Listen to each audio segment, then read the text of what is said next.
بسم اللہ الرحمن الرحیم۔ حضرت یوسف علیہ السلام کی دعوت حق کو قبول کرنے والا مصر کا مشہور بادشاہ ریان بن ولید کے جس کی نسل میں حضرت آسیہ بنت مزاحم پیدا ہوئی، آپ جوان ہوئی تو آپ کی خوبصورتی کے چرچے مصر بھر میں مشہور ہو گئے۔ حضرت آسیہ کی خوبصورتی کا ذکر جب فرعون کے دربار میں ہوا تو فرعون نے بی بی آسیہ کو دیکھنے کی خواہش کر دی۔ پیارے دوستو، آپ کو یہاں پہ بتاتے چلیں کہ مصر پر قبطی قوم نے ایک طویل عرصے تک حکومت کی تھی، جن کے ہر بادشاہ کو فرعون کہا جاتا تھا۔ لیکن ہم آج جس فرعون کی بات کر رہے ہیں وہ رمسیس ثانی تھا، جس کو لوگ فرعون پکارتے تھے۔ چونکہ حضرت آسیہ مصر کے شاہی خون سے تھیں، اسی لیے فرعون نے ایک دن دعوت پر حضرت آسیہ کے خاندان کو بلایا، جہاں پر اس نے پہلی بار حضرت آسیہ سلام اللہ علیہا کو دیکھا تو وہ آپ کے حسن میں گرفتار ہو گیا۔ اس نے اسی وقت حضرت آسیہ کے والد مزاحم کو بی بی آسیہ سے شادی کا پیغام دے دیا، لیکن مزاحم کو یہ ناگوار گزرا کیونکہ فرعون بنی اسرائیل کے ساتھ ظلم و بربریت کے لیے مشہور ہو چکا تھا۔ لیکن فرعون نے اپنی بادشاہت کے زور پر جبراً حضرت آسیہ سے شادی کر لی اور دھمکی دی کہ اگر یہ شادی نہیں کریں گی تو آپ کے والدین کو قتل کر دیا جائے گا۔ شادی ہونے کے بعد بھی اللہ پاک نے حضرت آسیہ کو فرعون سے محفوظ رکھا اور وہ آپ پر کبھی قادر نہ ہوا۔ فرعون نے خدائی کا دعویٰ کر رکھا تھا اور ہر کسی کو مجبور کیا کہ اسے سجدہ کیا جائے۔ سب لوگ آہستہ آہستہ فرعون کو خدا ماننے لگے تھے، کیونکہ جو اس کی خدائی کا انکار کرتا وہ اسے قتل کروا کے باقی لوگوں کے لیے عبرت کا نشان بنا دیتا۔ پھر اللہ پاک نے بنی اسرائیل کو فرعون کی غلامی سے آزاد کروانے کے لیے حضرت موسیٰ علیہ السلام کو پیدا کیا۔ یہاں حضرت موسیٰ کی پیدائش کا واقعہ بیان کرنا مقصود نہ ہے۔ خیر، حضرت موسیٰ نے نبوت ملنے کے بعد کھلے عام تبلیغ شروع کر دی، جس پر فرعون نے سخت رد عمل دیا۔ جب حضرت موسیٰ علیہ السلام بنی اسرائیل کے لوگوں کے پاس تشریف لائے تھے، اس وقت وہ قوم جہالت میں ڈوبی ہوئی تھی اور قبطیوں کی غلام تھی۔ انہوں نے اپنے اپنے خدا بنا رکھے تھے، وہ اپنے اپنے طریقوں سے خداؤں کی پوجا کرتے۔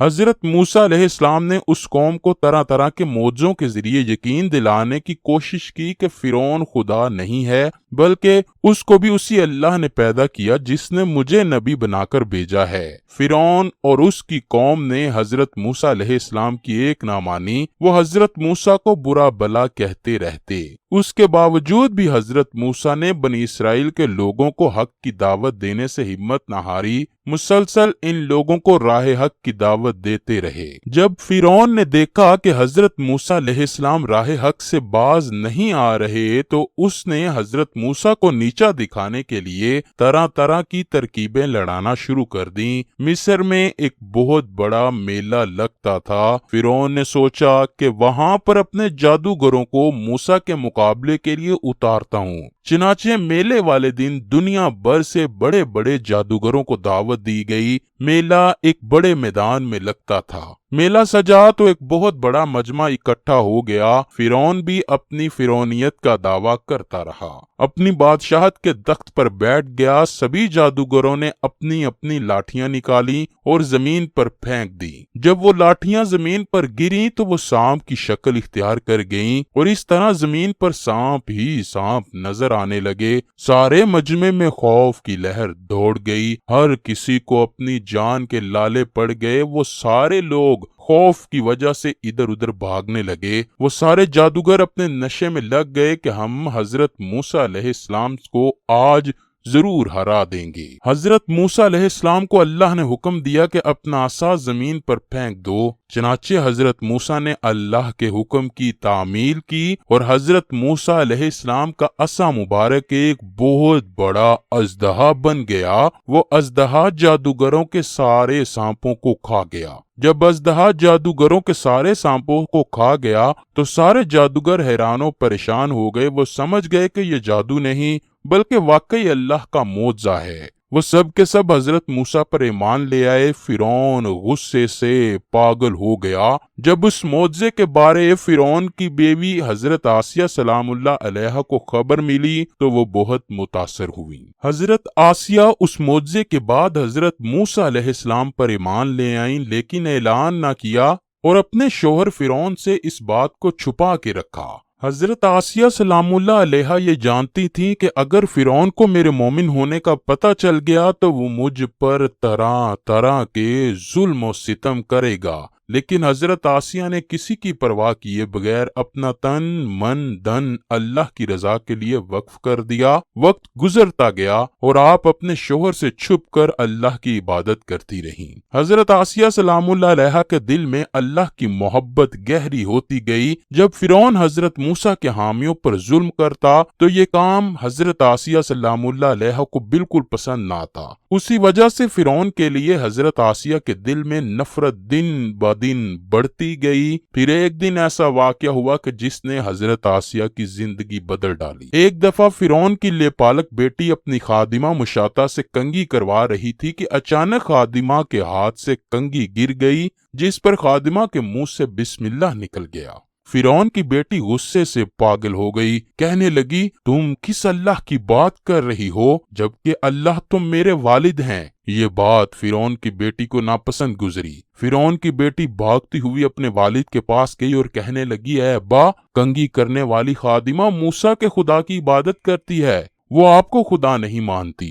فرعون نے اس خادمہ کو اپنے سامنے لانے کا حکم جاری کر دیا۔ چنانچہ فرعون نے محل میں سب کو حاضر کیا اور نوکرانی کو پیش کرنے کا کہا۔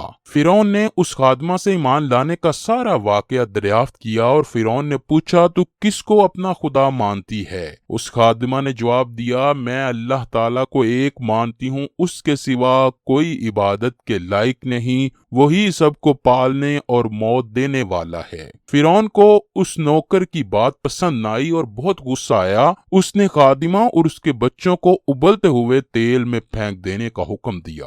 فرعون کے حکم کے مطابق خادمہ اور اس کے بچوں کو جلتے ہوئے تیل میں ڈال کر شہید کیا گیا۔ حضرت آسیہ سلام اللہ علیہا بھی یہ سارا ماجرا دیکھ رہی تھیں۔ چنانچہ اللہ پاک نے حضرت آسیہ کی آنکھوں کے تمام پردے ہٹا دیے۔ وہ سب کچھ دیکھ رہی تھی کہ اللہ کے حکم سے ایک فرشتہ اس خادمہ کی روح کو آسمانوں کی طرف لے کے جا رہا ہے۔ اس سارے منظر کو دیکھ کر فرعون کی بیوی کے دل میں اللہ کی محبت مزید گہری ہو گئی۔ حضرت آسیہ کو یقین ہو گیا تھا کہ حضرت موسیٰ علیہ السلام ہی اللہ کے سچے نبی ہیں۔ ایک دن آپ اسی سوچ میں مبتلا تھیں کہ میرے سامنے اللہ کی پیاری بندی کو تیل میں ڈالا گیا ہے لیکن میں کچھ کیوں نہ کر سکی۔ فرعون آپ کے پاس آیا، آپ کی پریشانی کا سبب پوچھا تو حضرت آسیہ کہنے لگیں تمہیں اس خادمہ کو تیل میں نہیں ڈالنا چاہیے تھا، تمہیں اللہ سے ڈر نہیں لگتا؟ اپنی بیوی کے منہ سے یہ الفاظ سن کے فرعون تو غصے سے لال پیلا ہو گیا اور اپنی بیوی سے کہنے لگا تم پر بھی اس نوکرانی کا سایہ پڑ گیا ہے۔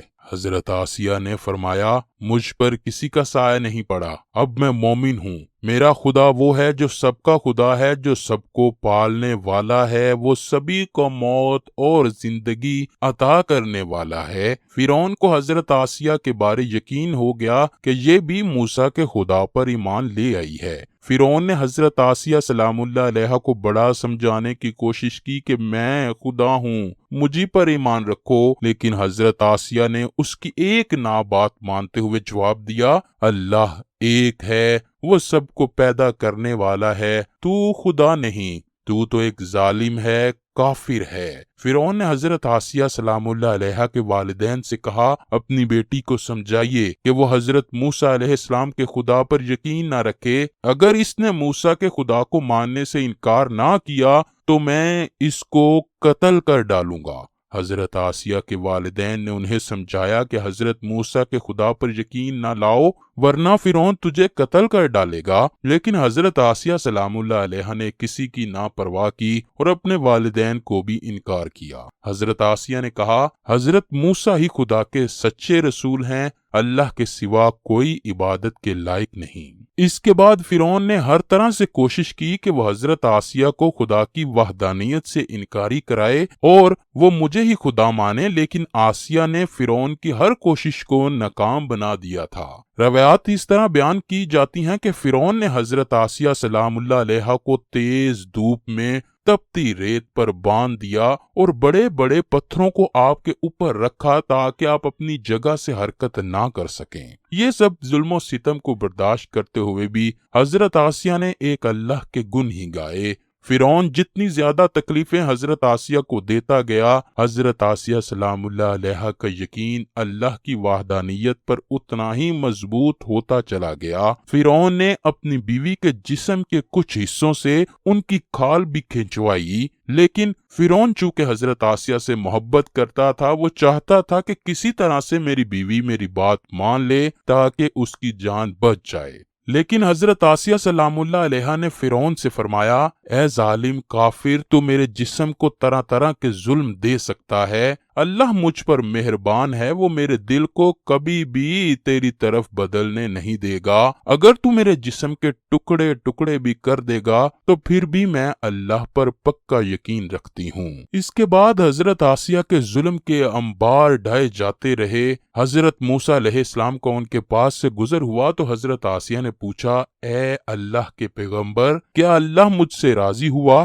حضرت موسیٰ نے جواب دیا کہ اللہ کے فرشتے آپ کے انتظار میں ہیں، اللہ کو اپنی اس نیک بندی پر بڑا فخر ہے، تو جو بھی اللہ سے دعا مانگے گی اللہ تیری دعا کو قبول فرمائے گا۔ یہ سنتے ہی حضرت آسیہ سلام اللہ علیہا نے اللہ سے دعا مانگی، اے اللہ مجھ کو اس فرعون ظالم سے نجات عطا فرما۔ ادھر فرعون نے حضرت آسیہ کو اللہ کی وحدانیت سے انکاری کرنے کے لیے ہر طرح کا طریقہ آزما لیا تھا، لیکن حضرت آسیہ سلام اللہ علیہا کا یقین اور پکا ہوتا جا رہا تھا۔ آخر فرعون نے حضرت آسیہ کو شہید کرنے کا ارادہ کر لیا۔ فرعون نے اپنے ماننے والوں سے کہا، ایک بہت بڑا پتھر اٹھا کر لاؤ، اگر یہ مجھ پر یقین کر لیتی ہے تو اس کو معاف کر دینا، اگر یہ باز نہیں آتی تو اس کو اس چٹان کے نیچے پیس دو۔ حضرت آسیہ سلام اللہ علیہا آسمان کی طرف دیکھتی ہیں تو ان کو جنت میں اپنے لیے ایک اعلیٰ گھر نظر آتا ہے۔ وہ اس کو دیکھ رہی ہوتی ہیں تو ملک الموت ان کی روح کو قبض کر لیتا ہے۔ فرعون کے حکم سے اس چٹان کو حضرت آسیہ پر گرایا جاتا ہے، لیکن اس سے پہلے ہی حضرت آسیہ کی روح پرواز کر چکی ہوتی ہے۔ اللہ اکبر۔ ایک صحیح حدیث کا مفہوم ہے کہ حضرت آسیہ کو اللہ پاک نے جنت میں حضرت محمد صلی اللہ علیہ وآلہ وسلم کی بیویوں میں رکھنا ہے۔ اللہ سے دعا ہے کہ وہ ہمیں ہمیشہ اپنے ایمان کی حفاظت کرنے والا بنائے، ہمیں نبی کریم حضرت محمد صلی اللہ علیہ وآلہ وسلم اور ان کی پاک آل سے بے پناہ محبت عطا فرمائے۔